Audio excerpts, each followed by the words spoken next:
pada awal di mana kita memilih untuk menjalani hidup sebagai seorang biku, tentunya memiliki motivasi yang mana bertujuan untuk melatih diri.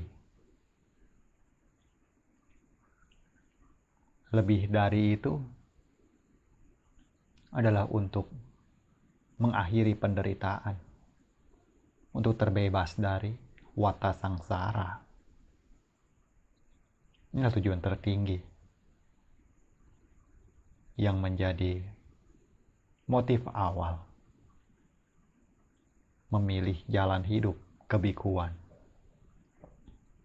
Namun ketika sampai pada titik di mana diri ini telah memasuki kebikuan, semua yang dialami, semua yang dilihat, semua yang tampak mungkin akan terlihat tidak begitu berjalan sesuai dengan apa yang menjadi pandangan di awal. Entah dari bagaimana perilaku kawan-kawan biku lainnya, tugas-tugas yang perlu dilaksanakan, hingga berbagai hal lainnya yang terbilang begitu penuh dengan kesulitan untuk dilalui.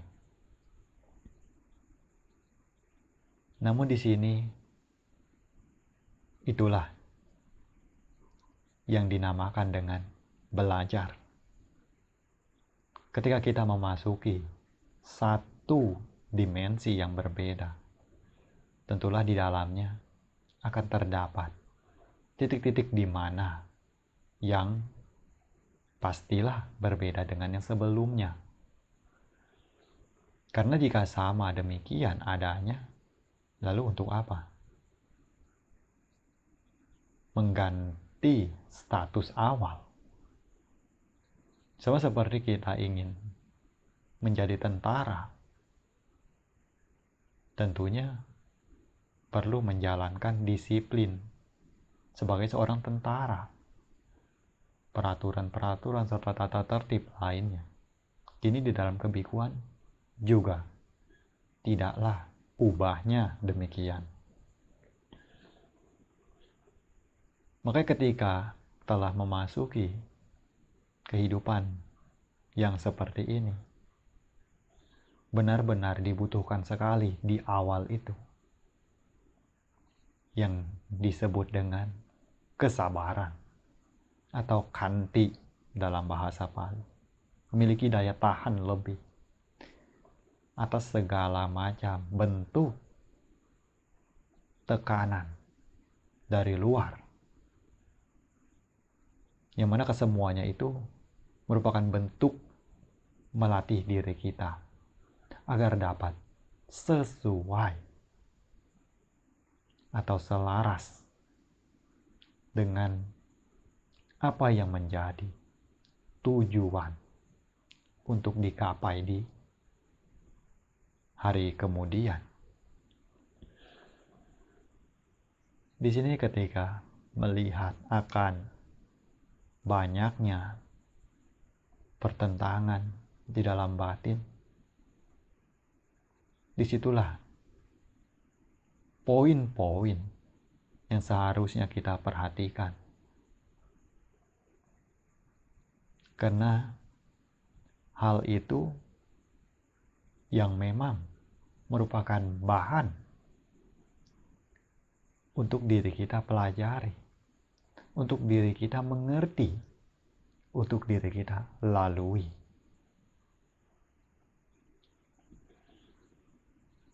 Di sini ketika bertemu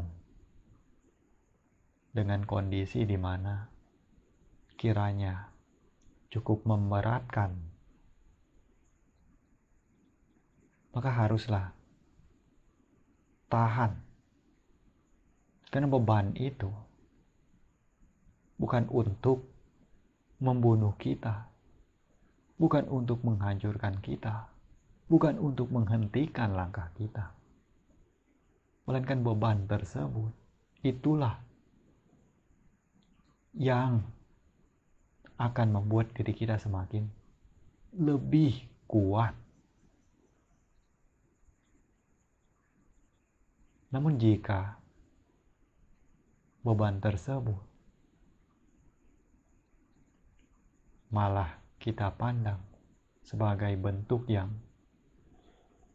menghancurkan atau menghabiskan waktu latihan kita, maka itu sebaiknya perlu untuk diperbaiki pandangannya demikian. Karena saat kita mengangkat beban tersebut, itu pun merupakan bentuk dari latihan diri kita. Melatih diri kita untuk memiliki kesabaran, untuk memiliki semangat, untuk memiliki rasa tanggung jawab. Sekarang dapat dibayangkan bagaimana dengan seorang yang tidak memiliki beban apapun di dalam hidupnya, tidak memiliki tugas apapun untuk dikerjakan. Kira-kira apakah bawaannya itu akan berkembang dengan baik? Mungkin saja ya, jika orang tersebut sungguh-sungguh pada praktek cita bawana. Namun jika tidak, yang ada hanyalah jalan kehancuran bagi dirinya. Karena dia tidak tahu harus berpegang pada apa. Jadi ini kita perlu untuk pahami sebagaimana yang para guru itu pernah lewati. Beliau menganggap segala tugas-tugas keseharian dari seorang biku itu sangatlah penting dan tidak semestinya dihapuskan. Terdapat juga wihara yang mana memandang kalau pentingnya kebersihan wihara itu. Dan itu benar adanya. Di mana Kruba Ajan pun, para guru besar, beliau melihat dari mana seorang biku itu berkualitas. Beliau melihat dari wihara, lingkungan tempat biku itu tinggal. Apabila lihat wihara setiap sudutnya juga terdapat dedaunan penuh dengan kotoran dan lain sebagainya yang tidak beraturan, di sana beliau dapat membayangkan betapa buruknya kualitas dari biku yang tinggal di wihara itu. Bagaimana mau membersihkan batin sendiri yang terbilang begitu dalam, begitu rumit, begitu harus benar-benar ekstra dalam mengatasinya. Jika yang di luar saja tidak mampu untuk menyelesaikannya. Jadi sini poinnya. Makanya siapa yang rajin, siapa yang giat, siapa yang bersemangat, itulah yang akan memiliki hasil lebih dibandingkan ia yang kurang Namun dalam dasar pekerjaan di sini tidak semestinya lantas menjadi satu perpecahan, karena itu bukan tujuan dari Kruba Ajan menetapkan aturan demikian. Sebagaimana di wihara kita saat ini, itu sudah jelas akan banyaknya tenaga kerja yang dipekerjakan memang khusus untuk membersihkan bagian-bagian dari wihara tertentu. Namun mengapa masih terdapat bagian yang mana harus dikerjakan oleh para biku? Ini adalah karena jangan sampai budaya yang baik itu terlupakan. Jangan sampai biku-bikunya itu lantas menjadi lupa diri, hidup seolah tanpa memiliki tugas, serta juga untuk membantu menunjang kekompakan antara satu dengan yang lainnya. Yang mana di saat bekerja bersama, itu masih dapat di sana ada kesempatan untuk bertatap muka. Mungkin dapat dibayangkan jika tidak ada sama sekali saat-saat untuk bekerja bersama. Masing-masing tinggal masing-masing. Selesai makan juga masing-masing. Pergi masing-masing. Tidak ada bicara sama sekali. Tidak ada bertemu sama sekali. Bisa dibayangkan bagaimana bisa menunjang keakraban di sana. Namun di sini, jika malah menjadi percekcokan, juga itu telah menyalahi tujuan dari dijaganya kebiasaan yang baik tersebut. Kalau seperti ini caranya, sebenarnya siapapun yang mendengarnya, terlebih guru-guru besar yang boleh dibilang cukup matang, cukup dewasa, beliau akan sangat menyayangkan sekali. Mengapa para biku nawaka yang belum memiliki beban tanggung jawab lebih, yang belum harusnya memiliki pemikiran yang lebih luas untuk memikirkan ini dan itu saja, untuk mengangkat beban yang hanya seperti ini saja, itu tidak dapat untuk menerimanya secara lapang. Lalu bagaimana dengan beban tanggung jawab yang lebih berat lagi ketika telah memiliki usia wasa yang banyak di hari kelak? Inilah yang mana teramat begitu miris. Terlebih akan sangat disayangkan lagi jika sampai seolah menganggap bahwa kegiatan-kegiatan yang ada itu membuat tidak memiliki waktu untuk berlatih.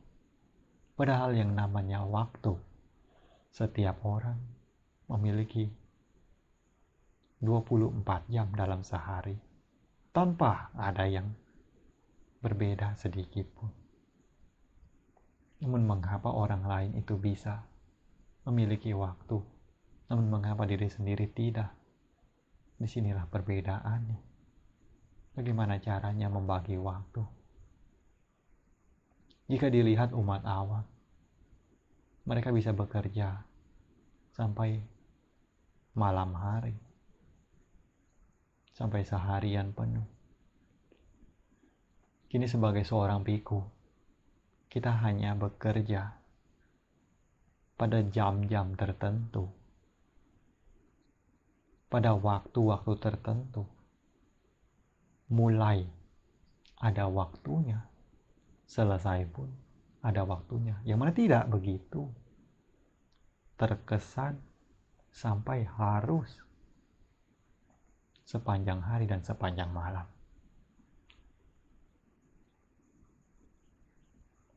Jadi ini yang semestinya perlu kita pikirkan lagi. Sementara keinginan untuk menyatukan apa yang telah pecah, itu rasanya bukanlah ide yang baik. Karena biar bagaimanapun, hal tersebut akan cenderung mendekati kata mustahil untuk terjadi. Jadi poinnya di sini itu adalah bagaimana cara kita untuk bisa jeli melihatnya, lalu mengambil pelajaran dari itu dan menjalani apa yang memang menjadi tugas diri sendiri sebaik mungkin. Sementara orang lainnya, biarlah mereka juga berlatih sebagaimana kemampuan mereka. Karena kita juga tidak dapat mengharapkan agar orang lain memiliki pemikiran yang sama seperti apa yang kita pikirkan. Kita tidak juga dapat memaksakan agar orang lain memiliki kebijaksanaan sama seperti kebijaksanaan yang diri kita miliki. Jika kita merasa diri kita itu lebih bijak, jika kita merasa diri kita itu lebih baik, maka hendaknya kita pun merasa beruntung. Kita lebih baik dari orang lain. Kita lebih bijak dari orang lain. Tanpa perlu kita mengusik yang lainnya. Karena jalan yang kita ambil untuk mengusik orang lain umumnya hanya akan berbalik sebagai bentuk persoalan yang hanya akan membuang waktu sia-sia. Makanya di sini kita paham akan ini semua. Kita tahu apa yang menjadi tujuan dari diri kita. Apabila kita dapat menjalankannya dengan benar, niscaya semua itu akan menjadi hasil yang baik untuk diri kita ke depannya. Jadi tidak perlu perhatikan yang lainnya. Fokus pada apa yang menjadi tugas dari diri kita. Terutama cita bawana itu. Itulah yang utama. Lelah seperti apapun, tentunya masih memiliki nafas. Saat memiliki nafas tersebut, saat itulah perhatikan. Nafas masuk, nafas keluar. Itulah latihan, itulah bawana. Mencapai tingkat kesucian tidak harus dengan duduk meditasi. Tidak harus dengan berjalan cangkama. Pencapaian tingkat kesucian itu dapat diperoleh dengan berbagai posisi. Karena posisi tubuh itu hanyalah sekedar samuti. Namun fokus penting di sini. Itu ada di batin. Ada pada cita. Bagaimana kebijaksanaan itu mampu menyadarinya. Itulah poinnya. Itulah titiknya di sana. Bukan pada tubuh jasmani. Jadi tubuh jasmani yang memiliki kondisi fisik selelah apapun tidak menutup kemungkinan seseorang itu tidak dapat memahami satya dhamma atau kebenaran. Orang yang dalam keadaan sakit seperti apapun tetap saja memiliki peluang untuk dapat melihat dhamma di sana. Jadi jangan pikir kalau segala macam bentuk tekanan yang menekan fisik itu akan berakibat atau berefek dalam mengganggu latihan. Karena latihan itu bukan harus dengan hanya berdiam diri. Jika hanya dengan berdiam diri saja, itu dikatakan sebagai latihan. Maka tidak perlu mengerjakan apa-apa. Itu akan sangat baik tentunya. Tidak perlu pergi pindah patah, tidak perlu makan, tidak perlu minum, tidak perlu apa-apa. Semuanya selesai jika demikian. Sang Buddha mungkin tidak perlu ajarkan untuk mencari 4 kebutuhan pokok. Mengapa pada saat biku baru ditabiskan, beliau langsung mengajarkan 4 hal yang perlu untuk dipenuhi oleh seorang pabajita. Mulai dari pergi pindah patah, mencari makan, mengenakan jubah dari kain-kain yang telah dibuang atau tidak berpemilik, tinggal di bawah pohon, gua, atau tempat-tempat yang tidak berpenghuni.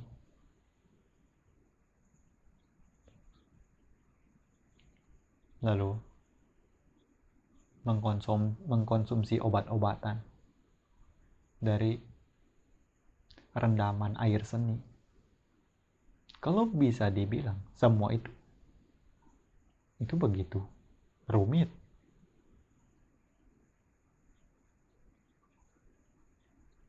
Tapi semua itu perlu.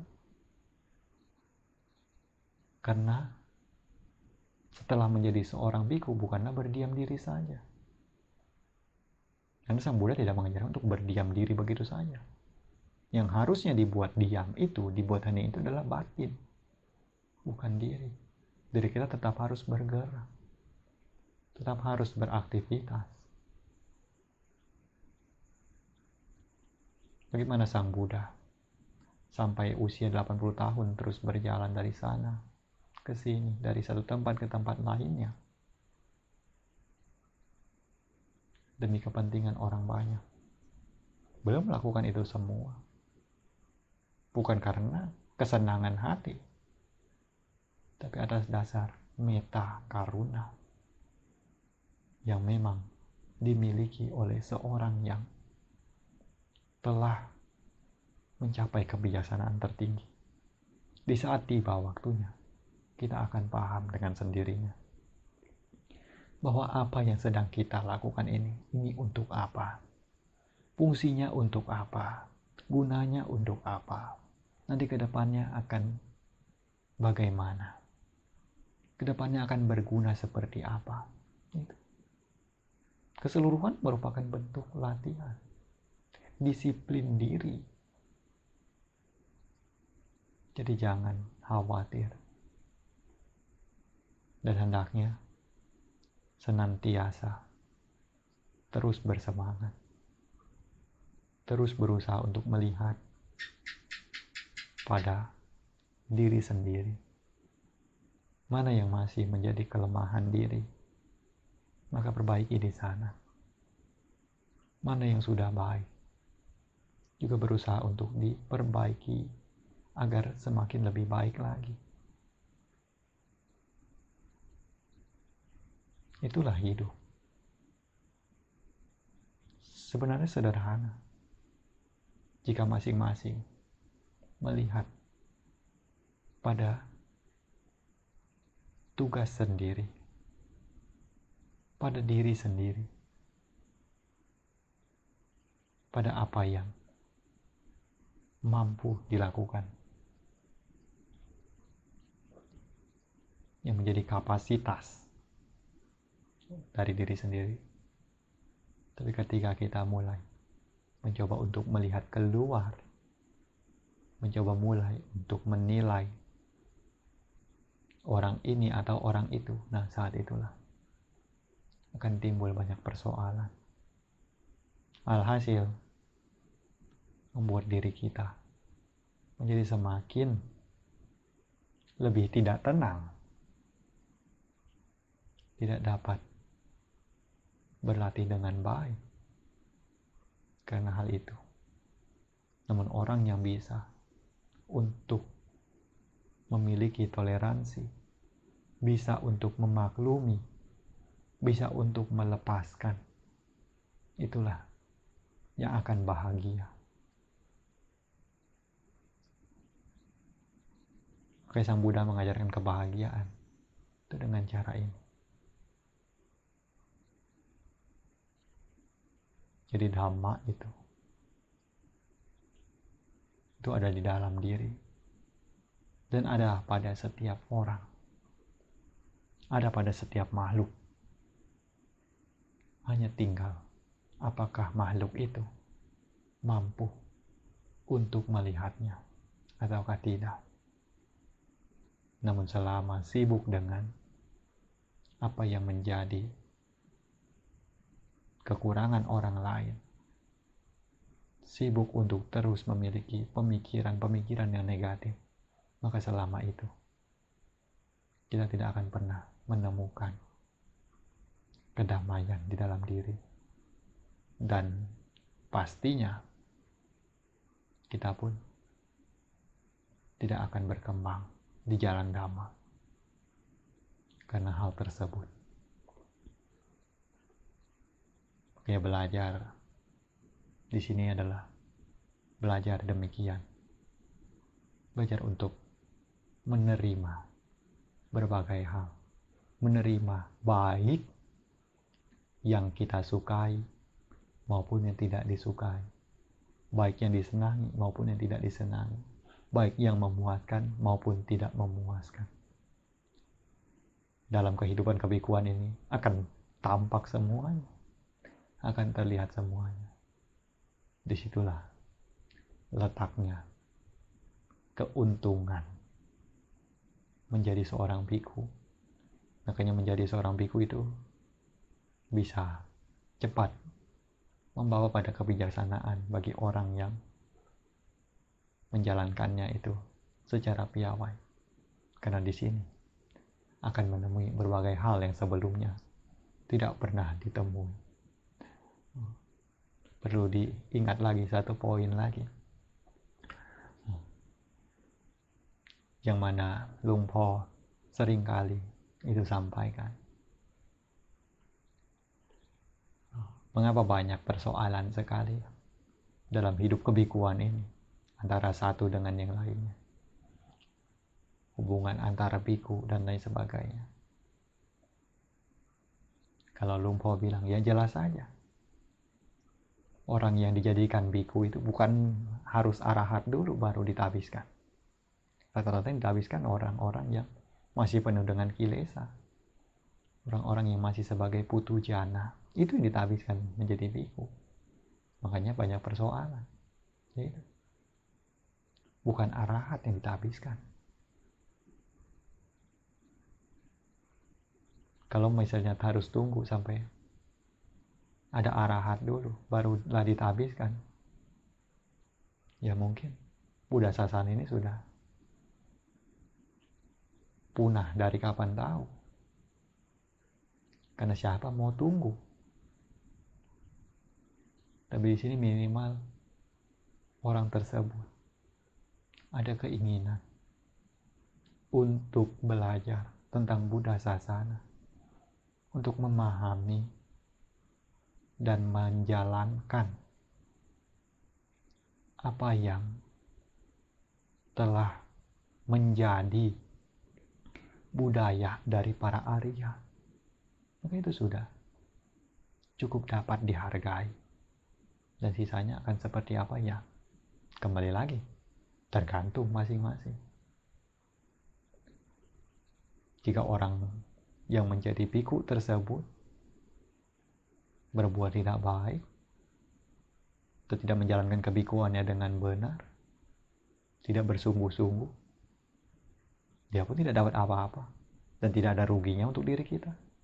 Tidak berpengaruh sama sekali terhadap diri kita. Demikian pula juga dengan diri kita. Jika kita tidak baik, juga tidak ada pengaruh sebenarnya dengan yang lainnya. Hanya saja akan ada sisi di mana dunia yang akan mencela, dan di sanalah kita yang memiliki kesadaran. Tentunya haruslah sadar diri bahwa jubah yang kita kenakan ini itu adalah milik siapa, bukan milik kita seorang. Jubah yang kita kenakan ini adalah bendera Sang Buddha. Kita yang mengenakannya itu adalah sebagai putra Sakya. Jadi dalam perilaku, dalam bertindak, dalam berucap, itu haruslah mencerminkan bagaimana selayaknya perilaku dari putra Sakya, putra Sang Buddha, yang telah membawa cara hidup mulia ini untuk dapat kita jalankan hingga ke zaman ini. Makanya itu diingat baik-baik. Masing-masing ingatkanlah diri masing-masing. Masing-masing belajar. Tidak sampai 100 tahun. Masing-masing pun akan pergi ke jalannya sendiri-sendiri. Dan harapannya semuanya dapat berkembang. Semuanya dapat maju. Sebagaimana tujuan yang telah ditetapkan di awal ketika memilih untuk mengambil jalan hidup sebagai biku Kamathana. Sudah sebagai biku, juga harus tambah lagi biku Kamathana lagi. Ada tambahan lagi. Makanya perlu untuk benar-benar berhati-hati dan niscaya kalau dapat menjalaninya dengan benar di masa depan nanti, pasti hanya akan menemui perkembangan dan kemajuan di jalan sila dan dhamma untuk segala macam bentuk perolehan, pujian, kedudukan, ataupun apa itu tidaklah perlu diminta, tidaklah perlu dikejar. Apa yang telah memang harus menjadi milik kita, tanpa kita kejar pun, tanpa kita minta pun, itu akan kita peroleh. Namun mana yang memang bukan milik kita, sejauh apapun kita kejar, tidak akan datang dalam genggaman kita. Yang ada hanya akan lelah tanpa hasil, lelah sia-sia. apa yang menjadi tujuan tertinggi pun tidak tergapai, serta di jalan dunia pun tidak dapat apa-apa. Bayangkan betapa disayangkannya cara hidup yang demikian, pandangan yang salah demikian. Namun di sini mengatakan ini dan itu bukanlah untuk mencela siapa-siapa. Ini hanya untuk berbicara secara netral, bukan mencela orang. Kalau orang sudah baik, siapa yang akan mencela? Namun di sini lebih ke arah mencela kilesa itu. Kilesa itulah yang tidak baik. Kekotoran batin yang dimiliki itulah yang tidak baik. Itulah yang dicela. Itulah yang harusnya disadari. Sementara orangnya itu, orangnya sudah baik, buat apa dicela? Kilesa yang dipukul, kilesa yang disentuh, kilesa lah yang dijadikan sebagai arahan utama agar dapat dikeluarkan. Jangan disimpan lama-lama di dalam batin. Semoga bisa maju masing-masing. Ini hanya sekedar untuk memberikan pandangan mengenai apa yang semestinya dimiliki oleh seorang yang kelak akan menjadi salah satu tulang punggung dalam kelestarian Buddha Sasana di dunia ini.